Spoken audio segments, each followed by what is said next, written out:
Ce matin, je voudrais lire avec vous dans le livre du prophète Osée, au chapitre 12. Nous lirons quelques versets dans ce chapitre. J'ai voulu depuis quelque temps poursuivre avec le sujet des dons spirituels, puisque nous n'avions pas achevé, épuisé le sujet, mais dans mon cœur, je ne le sens pas pour l'instant. Aussi vais-je, pour un temps, laisser de côté ce sujet. J'ai pensé peut-être y revenir dans le cadre de nos réunions de prière le mardi soir. Mais aujourd'hui, j'ai eu à cœur de partager quelques pensées sur le témoignage que Dieu rend à la personne de Jacob. Dans le livre du prophète Osée, je crois que lorsque c'est Dieu qui parle d'un homme, cela mérite vraiment toute notre attention. Tout ce qui est écrit, évidemment, dans l'Écriture, dans la Bible, mérite notre attention, mais très rarement Dieu parle d'hommes ou de femmes, leur rendant témoignage. Et ici, il est question de Jacob. Il est dit au verset 1er, « Éphraïm m'entoure de mensonges, et la maison d'Israël de tromperie. Juda est encore sans frein vis-à-vis de Dieu, vis-à-vis du saint fidèle. Éphraïm se repaît devant et poursuit le vent d'Orient. Chaque jour, il multiplie le mensonge et la violence. Il fait alliance avec la Syrie et emporte de l'huile en Égypte. L'Éternel est aussi en contestation avec Juda, et il punira Jacob pour sa conduite. Il lui rendra selon ses œuvres. Dans le sein maternel, Jacob saisit son frère par le talon, et dans sa vigueur, il lutta avec Dieu. Il lutta avec l'ange, et il fut vainqueur. Il pleura et lui adressa des supplications. Jacob l'avait trouvé à Bethel, et c'est là que Dieu nous a parlé. Amen. Il est question de Jacob, le père de la nation, l'un des pères de la nation d'Israël, et Dieu va rendre témoignage de lui au peuple du temps du prophète Osée.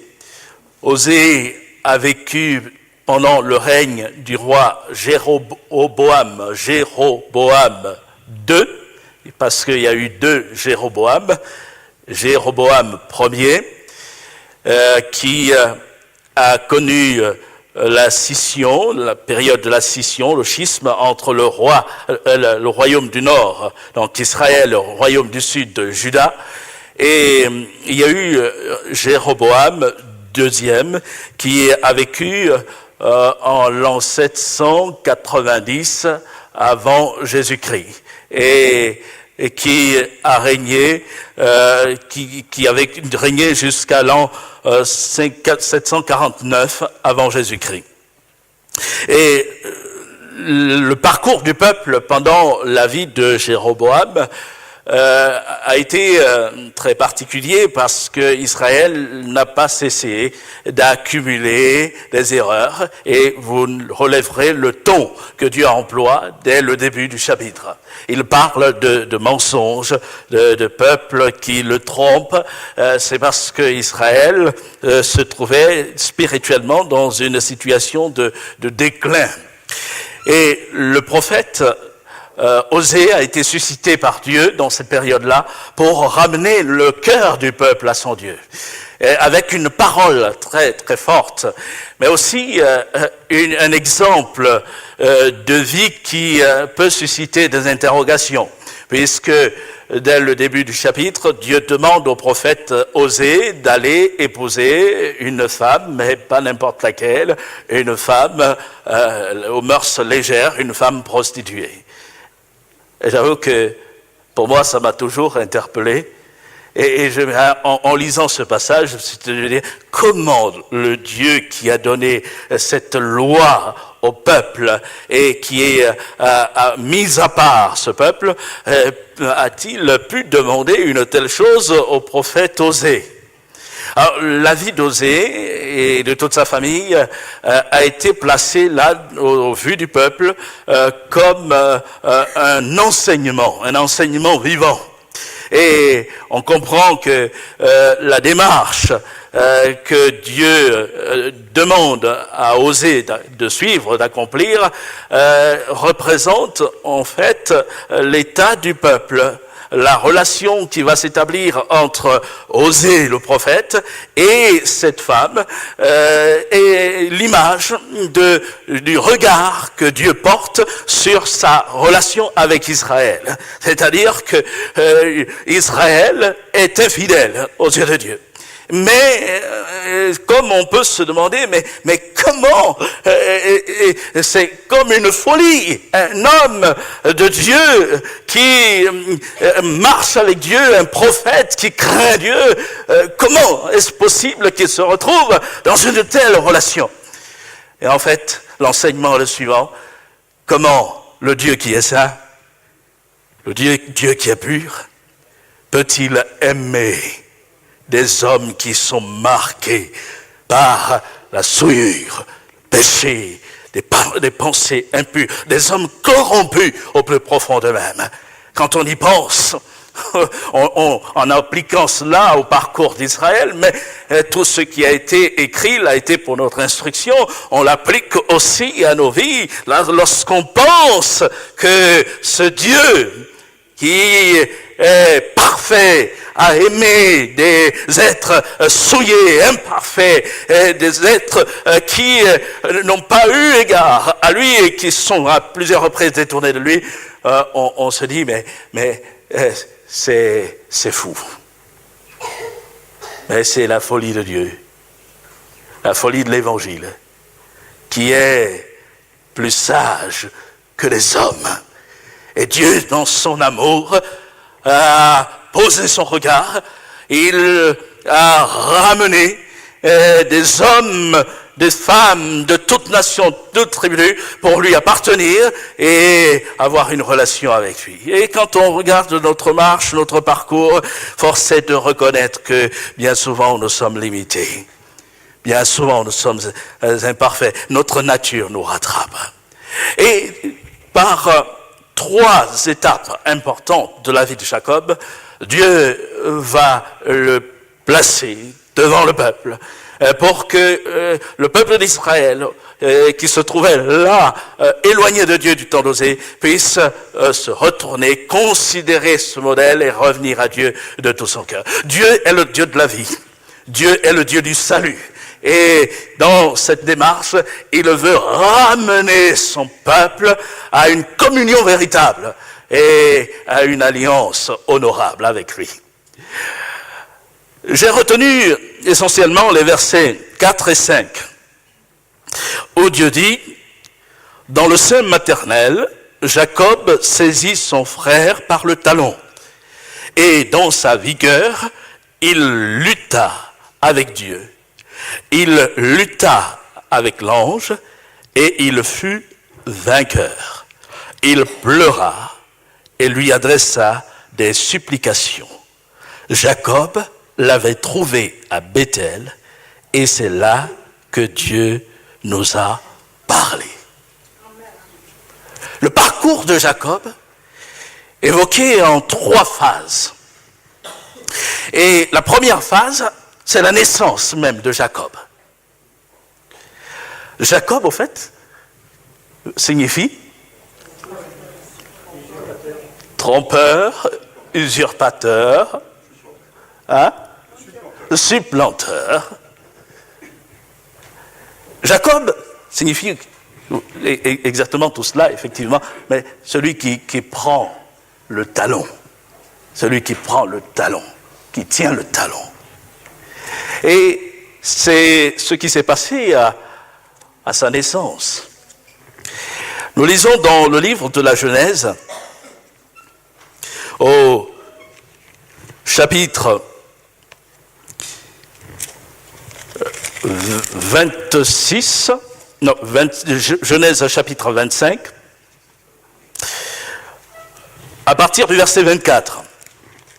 Il est dit ceci: les jours où elle devait accoucher, donc il s'agit de Rebecca, mère de Jacob et d'Ésaü, les jours où elle devait accoucher s'accomplirent, et voici, il y avait 2 jumeaux dans son ventre. Le premier sortit entièrement roux, comme un manteau de poil, et on lui donna le nom d'Ésaü. Ensuite, sortit son frère, dont la main tenait le talon d'Ésaü, et on lui donna le nom de Jacob. Isaac était âgé de 60 ans lorsqu'ils naquirent. Donc la naissance de Jacob, et quand Dieu parle au peuple, il revient à la jeunesse. Il revient au point de départ. Et vous noterez que dans le livre du prophète Osée, Dieu ne va pas prononcer le mot Israël, même si la réalité y est. Mais il appelle le personnage, le père de la nation, par son nom de naissance. Et lui qui connaît parfaitement nos sources, nos origines, d'où nous sommes partis. Et il va situer l'histoire du peuple aussi en évoquant Jacob par le point de départ. En réalité, la naissance même de Jacob définit là un trait de caractère de ce personnage. Jacob, usurpateur, supplanteur, trompeur. En fait, dès la naissance, il est marqué par cette nature. Une nature qui va induire à la tromperie. Alors, je ne vais pas m'étendre longuement ce matin, mais je voudrais simplement relever ceci. Dans le fond, tout homme est un peu né comme Jacob. Entendons-nous bien, de par notre nature. Tout homme est né un peu comme Jacob. Dans le livre de Job, au chapitre 15, verset 14, Éliphaz, un des amis de Job, dit ceci: qu'est-ce que l'homme pour qu'il soit pur? Celui qui est né de la femme peut-il être juste? Et c'est très pertinent. Et je crois que quand on lit cela, on dit Éliphaz a vu juste. Bien que ces propos, replacés dans le contexte du livre, ne correspondaient pas réellement à la situation de Job, mais il décrit là une vérité. Et en posant ces questions, il met en évidence toute la faiblesse de la nature de l'homme. David, le roi, a exprimé en d'autres termes la même réalité. Dans le psaume 51, verset 7, il dit: voici, je suis né dans l'iniquité et ma mère m'a conçu dans le péché. Donc, il exprime la même réalité. Un peu plus loin, dans le Nouveau Testament, l'apôtre Paul, lui, va exprimer son échec en considérant l'homme qu'il est. Il exprime dans l'Épître aux Romains ceci: misérable que je suis, et qui me délivrera du corps de cette mort? Et là, il parle de cette nature, effectivement humaine, sujette au péché et à la corruption. En fait, lorsque Dieu évoque cet aspect de la vie de Jacob, le départ de Jacob, il ne l'évoque pas pour accabler l'homme qu'a été Jacob, mais il évoque pour montrer que les choses peuvent changer. les choses peuvent changer. Oui, par sa nature, on est marqué. Mais Jacob a eu dans son parcours des expériences qui l'ont amené à connaître Dieu personnellement. Et lorsqu'on lit ce texte, on peut donner comme titre du supplanteur au père d'une grande nation. Et Dieu le situe ainsi. Et c'est vrai que notre vie est appelée à porter du fruit à la gloire de Dieu. Notre vie est appelée à manifester toute la grâce divine et ainsi à voir le Seigneur en attirer plusieurs au travers de chacun de nous. En fait, nous sommes appelés à être non pas stériles spirituellement, mais nous sommes appelés à engendrer pour le royaume de Dieu des fils et des filles qui appartiendront au Seigneur. Et le parcours de Jacob souligne ce fait, une nation va s'élever. Mais pour que l'œuvre de Dieu se fasse et que cette nation qui se lève conserve la vie devant Dieu, nous relevons que Dieu va évoquer une autre étape, une autre phase de la vie de Jacob. Au verset 5, ou même la fin du verset 4, il dit « Et dans sa vigueur, il lutta avec Dieu. Il lutta avec l'ange et il fut vainqueur. Il pleura et lui adressa des supplications. » Et ici, Dieu évoque ce tête-à-tête que Jacob a eu avec lui à Péniel. Alors que Jacob revenait de chez Laban et retournait au pays de sa naissance, au pays de ses pères, il vit une expérience particulière qui va marquer sa vie et marquer un changement radical en lui. Vous connaissez tout le contexte. Dans Genèse 32, Jacob se retrouve à un moment seul parce qu'il vient d'apprendre que Ésaü, son frère, vient au-devant de lui. Il avait trompé Ésaü bien des années en arrière en volant sa bénédiction et il a dû de ce fait s'enfuir et aller à Charan vers Laban. Et des années ont passé, Jacob revient dans le pays sur l'ordre de Dieu et il pense que le temps a arrangé toutes choses. Mais il sait aussi que son frère peut encore garder de la haine et de la colère à son encontre. Alors, il essaie d'envoyer des messagers pour justement demander la grâce de son frère, le pardon de son frère. Et dans Genèse 32, 6, il est dit ceci, « Les messagers revinrent auprès de Jacob en disant, « Nous sommes allés vers ton frère Ésaü, et il marche à ta rencontre avec 400 hommes. » Jacob fut très effrayé et saisi d'angoisse. Il partagea en deux camps les gens qui étaient avec lui, les brebis, les bœufs et les chameaux, et il dit, si Ésaü vient contre l'un des camps et le bat, le camp qui restera pourra se sauver. On plante là le contexte.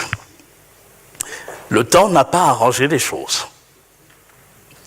Et il y a des situations qui ne peuvent pas s'arranger d'elles-mêmes.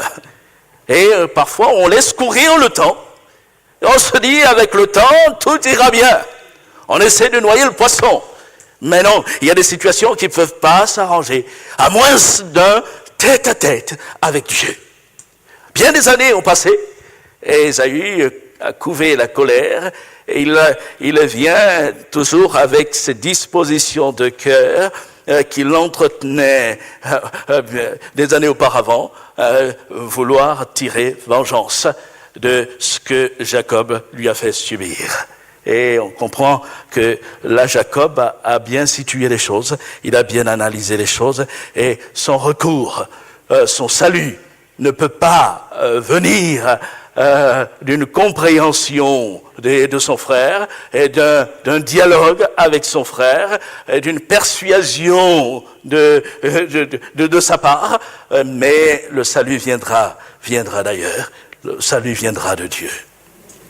Et c'est vrai que notre salut, nous voulons l'attendre de Dieu. Dans ce tête-à-tête avec Dieu, dans ce face-à-face. Il est dit, il lutta avec l'ange, et il fut vainqueur. Il pleura, et lui adressa des supplications. Alors je note que Jacob, dans sa faiblesse, n'a pas été défait, mais il a vaincu.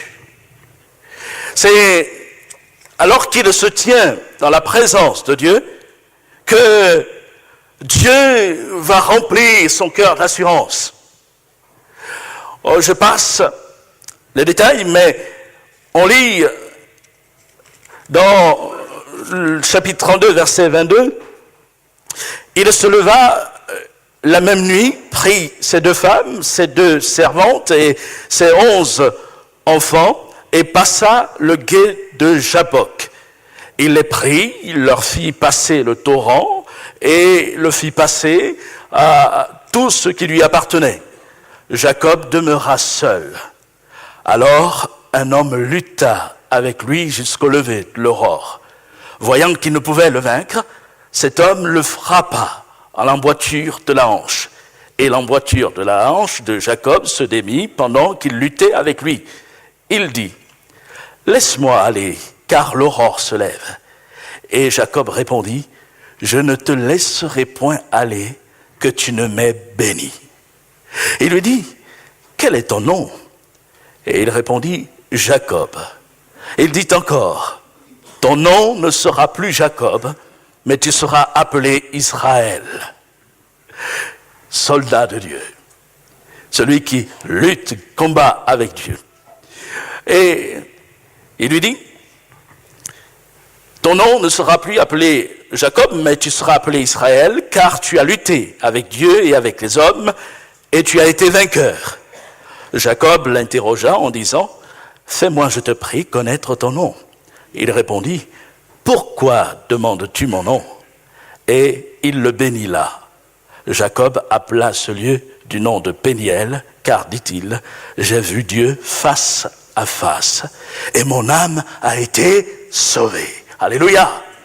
J'ai vu Dieu face à face, et mon âme a été sauvée.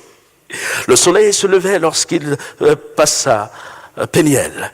Jacob boitait de la hanche, et c'est pourquoi, jusqu'à ce jour, les enfants d'Israël ne mangent point le tendon qui est à l'emboîtement de la hanche, car Dieu frappa Jacob à l'emboîture de la hanche au tendon. Oui. Et j'ai vu Dieu face à face, et mon âme a été sauvée. J'ai vu Dieu face à face, et j'ai été délivré. Délivré de ses angoisses, délivré de ses frayeurs, délivré de la main d'Ésaü, son frère. Oh, il n'a pas encore rencontré Ésaü, mais il sait, dès ce moment, que Dieu lui accorde la délivrance, la victoire, et que Dieu étendra sa main pour aplanir son chemin. Et je voudrais ici m'arrêter sur cette réalité. Nous avons besoin de ce tête-à-tête, de ce face-à-face avec Dieu. Il nous faut arriver à Péniel. Il faut dans notre marche, cette étape, où nous revenons vers Dieu, ou peut-être chargés peut-être encombrés par nos échecs du passé, nous retrouvons de la vigueur au pied du Seigneur et où nous déversons toute la charge, la peine de notre cœur. Jacob a pleuré, mais ces larmes qui pouvaient peut-être traduire la peur et l'angoisse se sont transformées en victoire. Jacob a supplié, il a supplié Dieu et sa supplication a été entendue de Dieu. Et notre Dieu est celui qui entend encore les supplications, les prières. Mais là, dans ce tête-à-tête, la victoire a dû passer par une expérience de brisement. Et je voulais vraiment souligner cela. Notre marche avec le Seigneur doit nous amener à passer aussi par cette réalité d'un brisement. L'homme, de par sa nature, ne peut pas glorifier le Seigneur et il a besoin que le Seigneur agisse au plus profond de lui-même. Et en réalité, l'Évangile nous amène à cela, nous amène à considérer nos vies et à pouvoir nous jeter aux pieds du Seigneur pour avoir miséricorde de sa part. On comprend que dans ce tête-à-tête, le brisement de Dieu n'a pas été pour détruire Jacob, mais il a été pour changer quelque chose dans la vie de Jacob et le marquer définitivement du sceau de Dieu. Et il est un lieu où nous sommes invités à revenir pour avoir ce tête-à-tête avec le Seigneur. Un lieu où nous sommes appelés à lever les regards et à considérer celui qui a été frappé. Celui qui a été frappé pour nos péchés, qui a été brisé pour nos iniquités. En fait, c'est par lui, et seulement par lui, que nous pouvons être relevés. Le salut ne passe que par Jésus. Oh, il n'est pas question que nous soyons, nous, frappés pour nos péchés, mais lui a été frappé, il a été brisé. Et ainsi, nous pouvons nous approcher de lui, nous pouvons nous regarder comme des hommes marqués par la grâce de Dieu.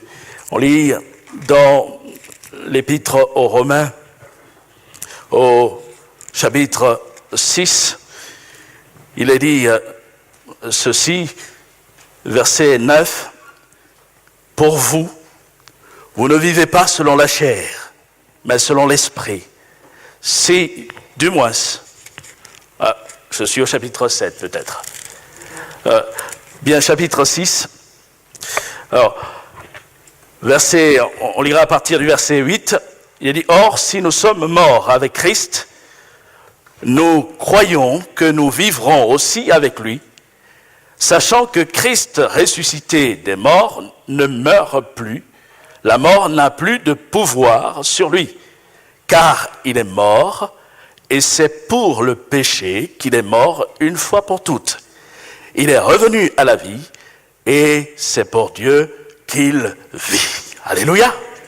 Et le verset 11, il dit, « Ainsi, en par Christ qui est mort et ressuscité, vous-même regardez-vous comme mort au péché et comme vivant pour Dieu en Jésus-Christ. Que le péché ne règne donc point dans votre corps mortel, et n'obéissez pas à ses convoitises.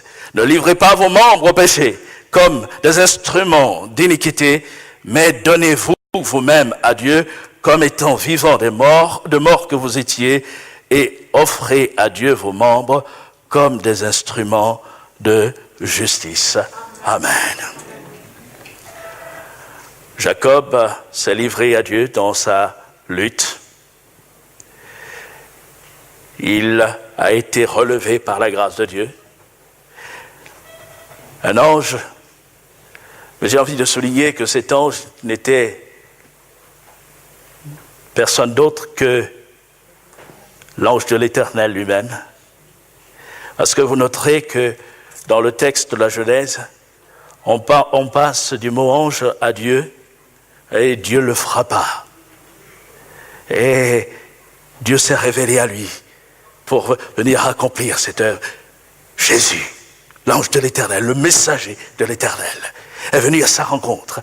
Et c'est lui qui, dans ce tête-à-tête, a relevé Jacob, l'a sauvé, l'a délivré. Et c'est lui qui délivre. C'est lui qui délivrera toujours. Et c'est lui, comme l'apôtre Paul le souligne, qui est venu nous délivrer. Et qui est venu nous amener à nous regarder comme morts à notre vie passée, à notre vie ancienne, à notre péché, voir qu'il ne domine plus. C'est-à-dire, ici, Paul est en train de décrire le principe du péché, la tyrannie du péché sur l'homme. Nous ne vivons plus sous la tyrannie du péché, mais nous sommes sous l'autorité de Christ qui a vaincu. Et nous sommes invités à considérer cela, ce que Christ a accompli. Ma vie lui appartient. Face à face.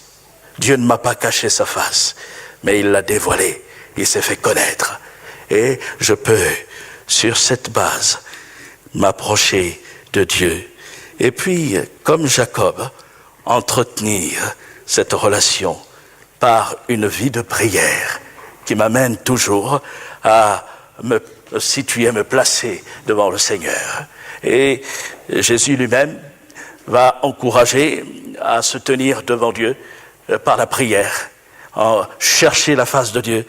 Et dans Matthieu chapitre 6 verset 6, alors qu'il enseigne sur la prière et sur le jeûne, Jésus va dire, quand tu pries, entre dans ta chambre, ferme la porte et prie ton Père qui est là dans le lieu secret. Et ton Père qui voit dans le secret te le rendra. Entre dans ta chambre. Ferme la porte. Il y a des portes qu'il nous faut fermer. La chambre va évoquer l'intimité. Entre dans ta chambre. Tiens-toi là, seul à seul. À l'image de Jacob qui s'est tenu seul. Et s'est présenté là, tout seul. Et Dieu est venu à sa rencontre. Et nous sommes invités à nous tenir parfois seuls devant Dieu. Il est des angoisses, il est des combats, il est des acharnements qui ne peuvent pas s'effacer à moins que nous puissions vraiment nous tenir seuls à seul là, devant Dieu. Il y a des situations qui ne peuvent pas se régler d'elles-mêmes et que le temps ne peut pas enrayer à moins que nous nous tenions là dans cette intimité avec le Seigneur. Ferme la porte. Et nous voulons fermer la porte à tous les bruits qui courent.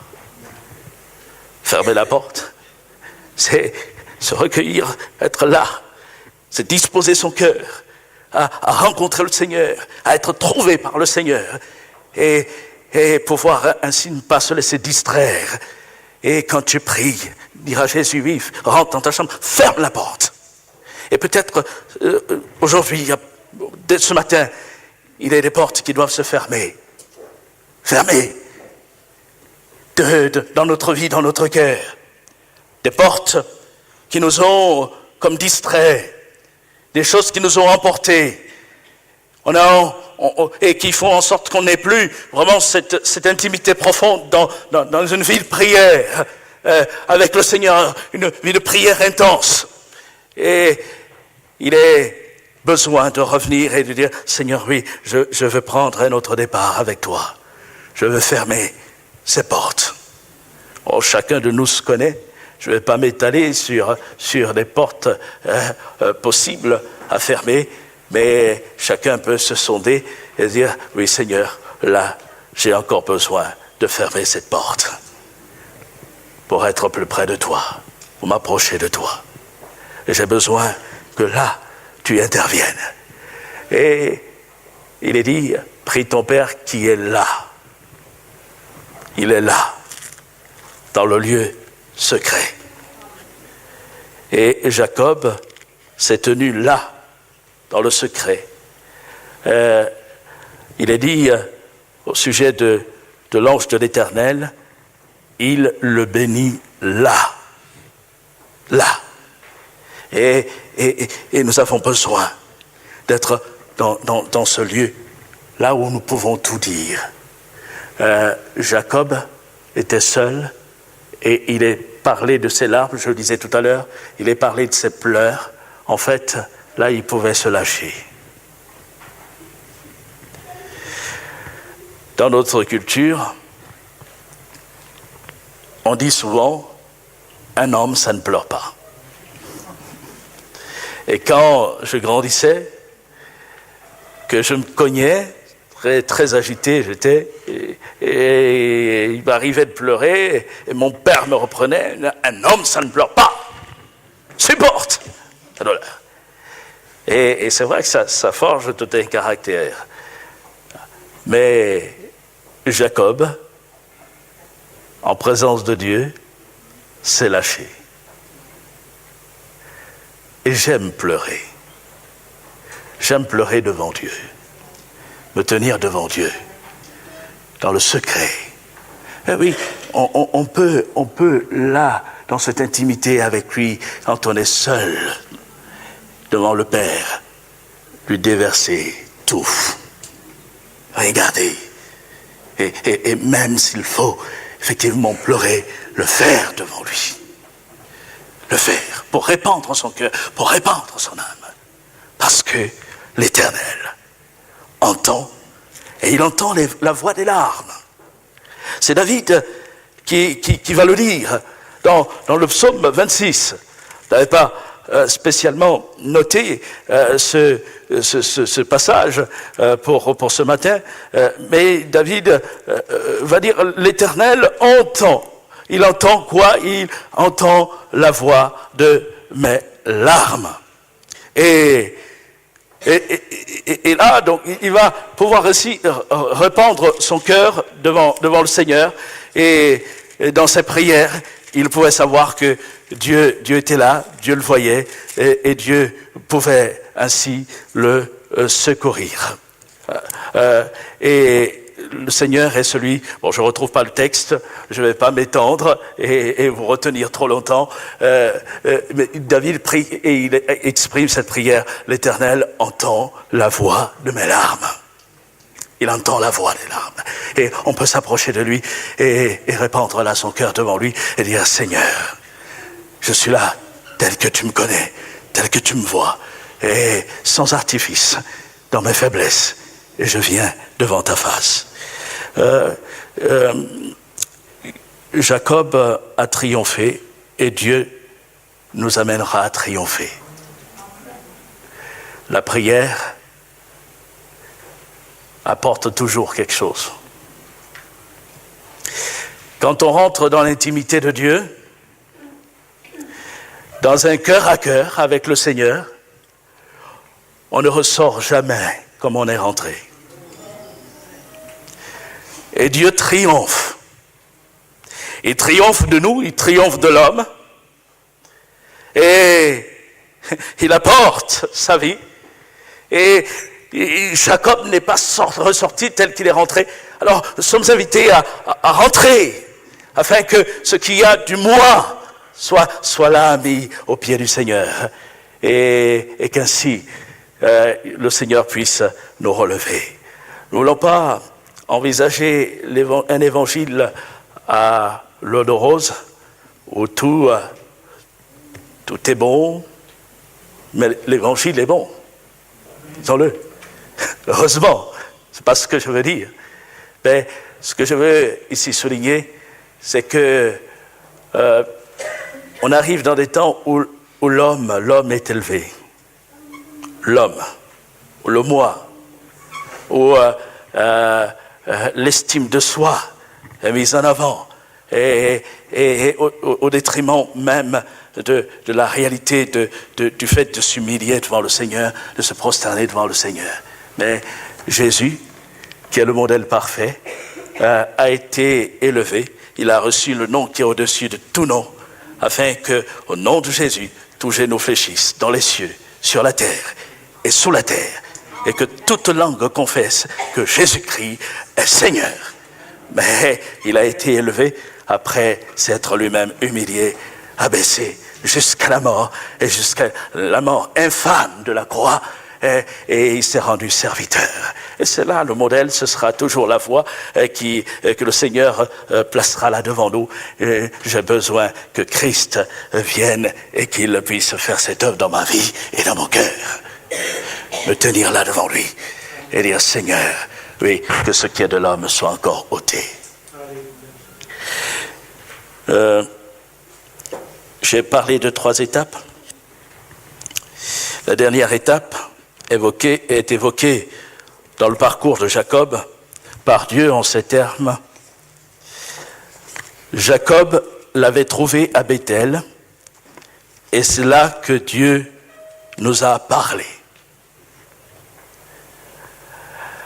En réalité, on voit que Dieu, dans le parcours de Jacob, va inverser la chronologie des expériences, l'ordre dans lequel les faits se sont produits. Parce que Jacob s'est retrouvé à Béthel avant de se tenir à Péniel.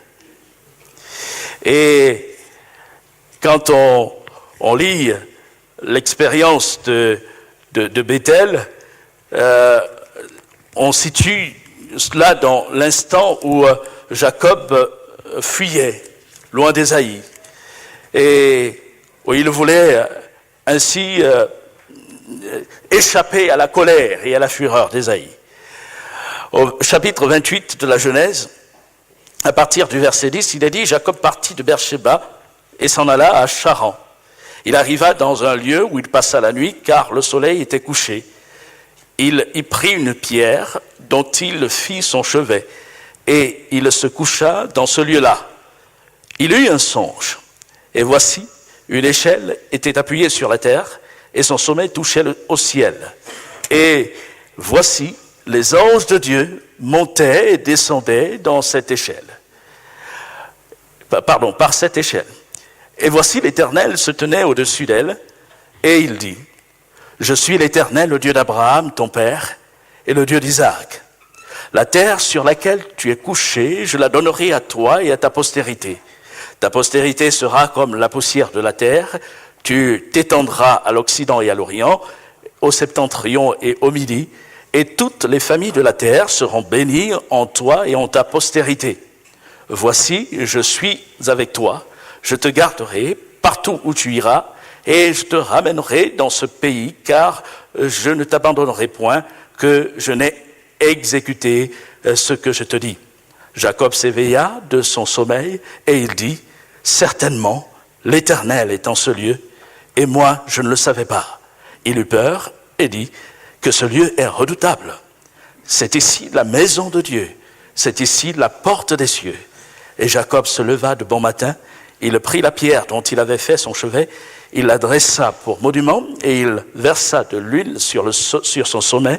Il donna à ce lieu le nom de Béthel, mais la ville s'appelait auparavant Luz. Et Jacob fit un vœu en disant, « Si Dieu est avec moi et me garde pendant ce voyage que je fais, s'il me donne du pain en manger et des habits pour me vêtir, et si je retourne en paix à la maison de mon père, alors l'Éternel sera mon Dieu. Cette pierre que j'ai dressée pour monument sera la maison de Dieu, et je te donnerai la dîme de tout ce que tu me donneras.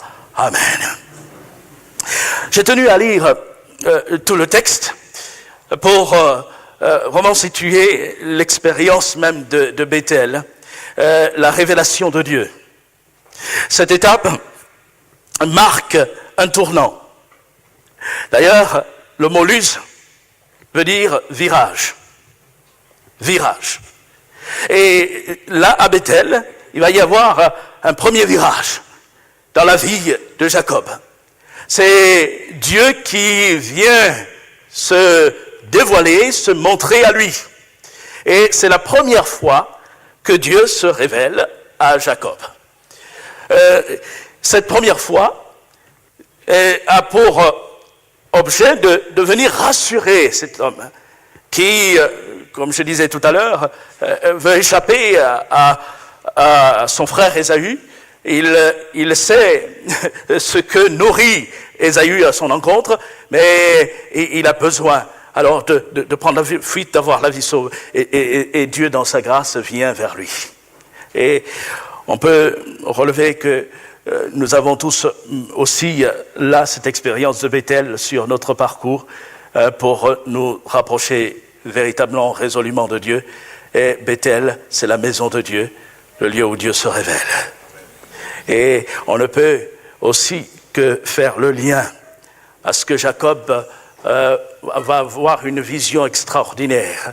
Le lien avec ce que Jésus va devoir accomplir. Jacob voit une échelle qui relie ciel et terre et qui voit Dieu au sommet. Dieu est au sommet de cette échelle. Et il voit des anges qui descendent par l'échelle et qui montent et qui descendent. Et il va réaliser en fait que Dieu a son regard sur lui, Dieu est avec lui.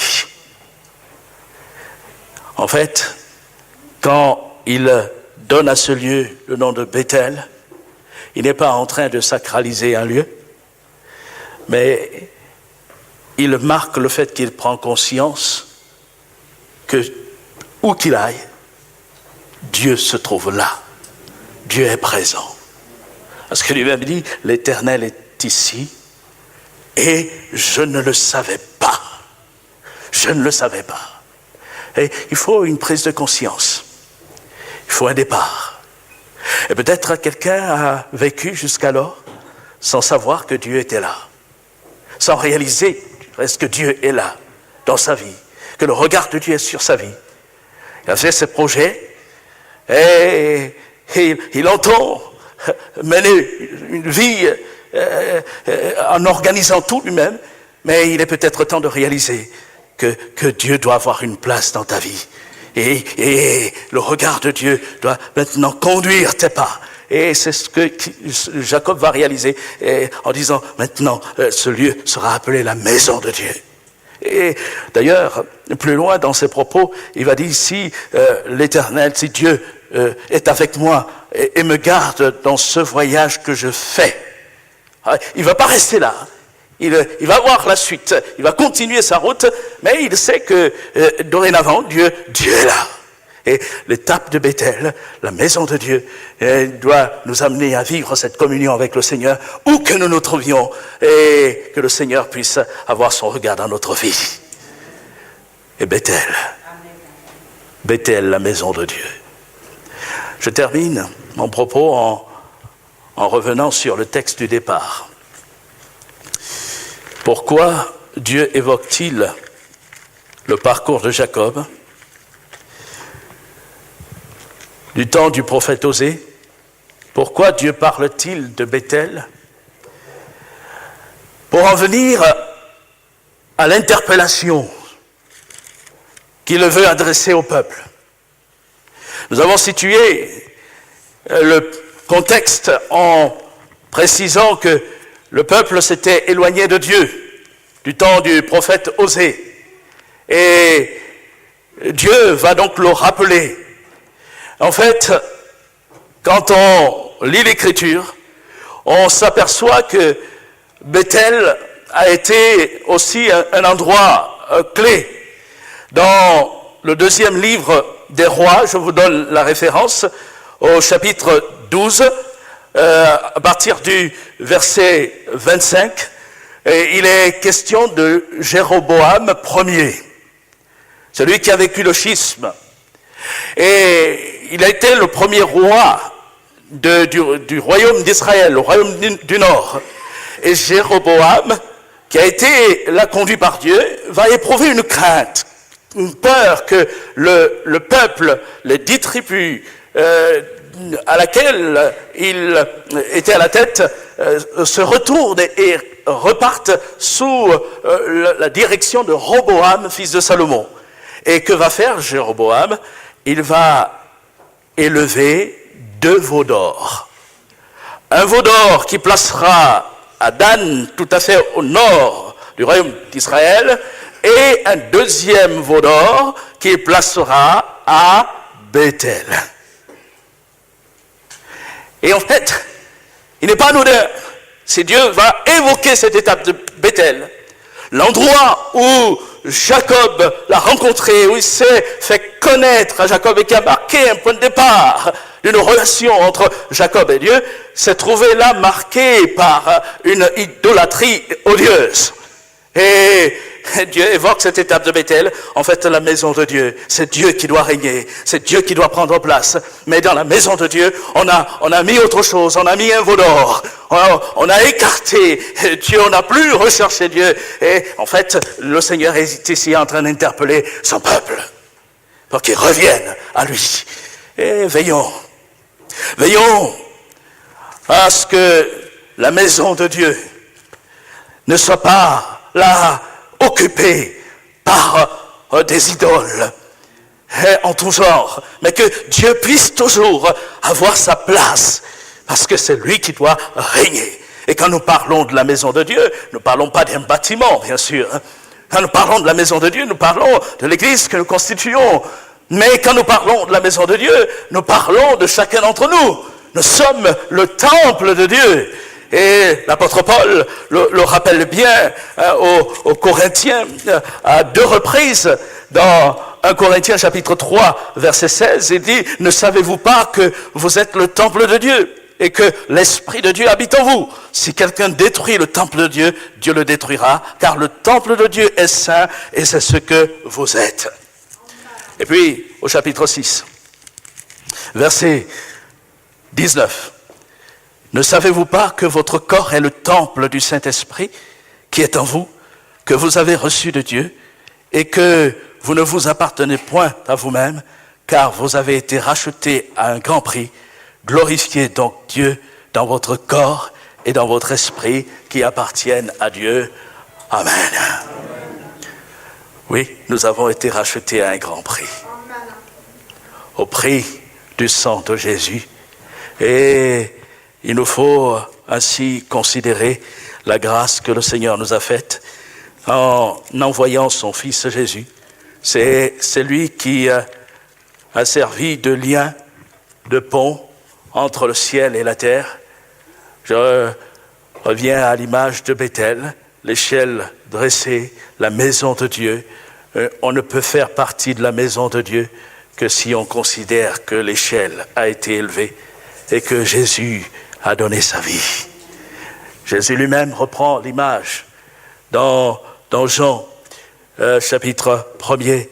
Il dit à Nathanaël, parce que je t'ai dit, Jean chapitre 1er, verset 50, parce que je t'ai dit que je t'ai vu sous le figuier, tu crois, tu verras de plus grandes choses que celles-ci. Et il lui dit, en vérité, je vous le dis, vous verrez désormais le ciel ouvert et les anges de Dieu monter et descendre sur le Fils de l'homme. Amen. En fait, il rappelle l'expérience de Bethel et c'est lui qui est l'échelle.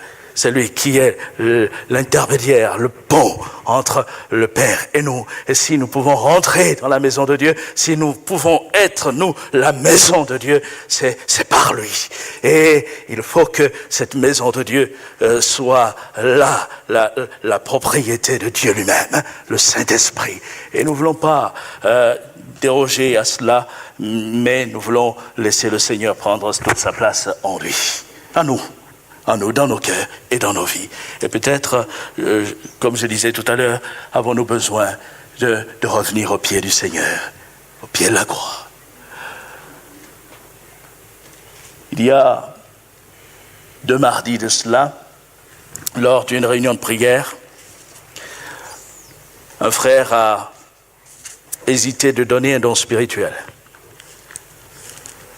Et j'observais, dans mon cœur, j'étais convaincu que le frère avait reçu une pensée qu'il devait communiquer à l'Église. Il a lutté. J'allais finir la réunion, mais c'était tellement fort, je lui ai dit, j'ai dit devant l'Assemblée, il y a quelqu'un qui a reçu un don qu'il n'a pas apporté. Et puis on a permis à ce frère d'exprimer. Et il nous a dit que le Seigneur nous appelle à examiner nos voies, je traduis la pensée, et qu'il y a en nous, dans l'Église, de repentance à faire. Il y a des péchés qu'il faut confesser et qu'il faut délaisser, qu'il faut abandonner. J'ai eu l'occasion de discuter avec le frère en aparté et il disait que nous aspirons à voir bien des choses s'accomplir, mais l'Église a besoin de se recentrer vraiment sur le Seigneur, revenir au cœur même de cette vie d'intimité avec le Seigneur, se sanctifier. Et le Seigneur, lui, ne change pas, il est fidèle. Il veut nous amener plus loin, il veut nous bénir. Et il nous appelle aussi à reconsidérer nos voies, comme il pouvait appeler Israël du temps d'Osée à revenir à lui. Et malheureusement, on sait que le peuple n'a pas écouté Dieu. Et en 721 avant Jésus-Christ, ce peuple a été frappé par le royaume d'Assyrie et dispersé. Et en fait, la dispersion a duré jusqu'à ce que la nation se reconstitue, parce que les 10 tribus sont en train de se reconstituer et de revenir en Israël. Mais depuis 721 jusqu'à ce que là au XXe siècle, Israël soit rétabli comme nation, il y a eu ce temps d'errance, parce que quand on parle des Juifs au temps de Jésus, retenons que c'était les descendants de Judas, les Juifs, Judas et Benjamin, avec donc les 10 tribus n'ont pas été là lorsque Jésus a manifesté sa présence et a exercé son ministère. Et il y a eu ce temps d'errance pour n'avoir pas écouté. Mais nous sommes de ceux qui écoutent le Seigneur et qui veulent se laisser interpeller par l'Esprit de Dieu. Que le Seigneur nous bénisse.